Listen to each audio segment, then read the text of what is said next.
And Greg Mills joins me now from Santa Rosa, California. Greg, can you describe the conditions behind you right now?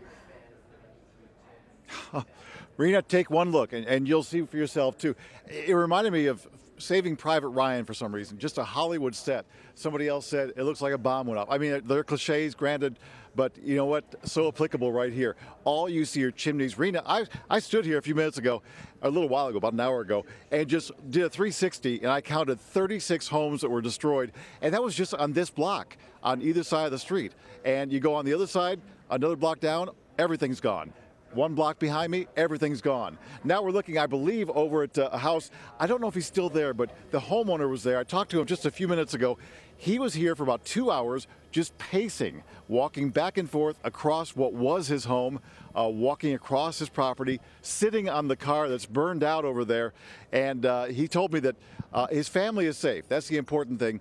But it was so obvious. He was just devastated. It looked like he was sobbing a few times when we looked over there. We gave him plenty of space for about an hour. Then I went up and talked to him, and he had no problem with us talking, but didn't want to do it on camera, but was really just upset. Then a few minutes ago, I was talking to another woman who lost a house further down the street. She didn't want to go on camera either, but just tears rolling down her face. But she was happy, again, that everybody survived. Everybody was out of the house and her family. But look at these cars, every single one of them, melted tires and everything just blown out, all the glass blown out.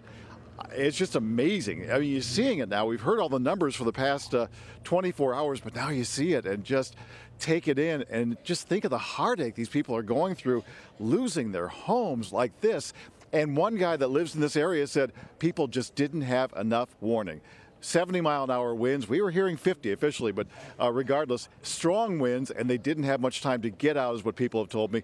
Now, you see, we've also had law enforcement going through here to prevent looters all morning long. They've been coming through all night long, too, about every 20 minutes watching, and we didn't see anybody who was up to no good. We have seen them allow the homeowners to come back in here, but you see it, and I don't need to describe it to you, Rena. You see it right there. It's just a sad sight. You absolutely do, Greg. I mean, it really looks like a war zone behind you, and to hear about the lives left behind, and I'm so glad that people are okay, but it must be so devastating to be one of these people, to have your homes completely destroyed. I want to ask you, though, Greg, have firefighters been able to contain the blazes?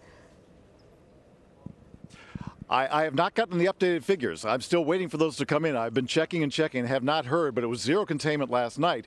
But 25,000 to 30,000 acres had burned, and that number was expected to go up this morning at some point. So just waiting to hear. 2 wineries were burned down and others were damaged. So then this is wine country, as you know, in Northern California. So the economy is hurting too, but mostly it's just people that have lost their lives and then people that have lost their homes. It's just so sad to see.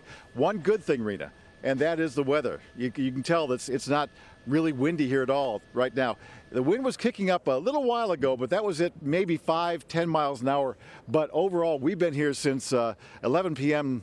California time last night, and we have not seen it windy at all. Keep in mind, it was the wind that drove this fire yesterday, consuming those 25,000 to 30,000 acres. So this is good news. In fact, it's great news that there's little or no wind in this area today.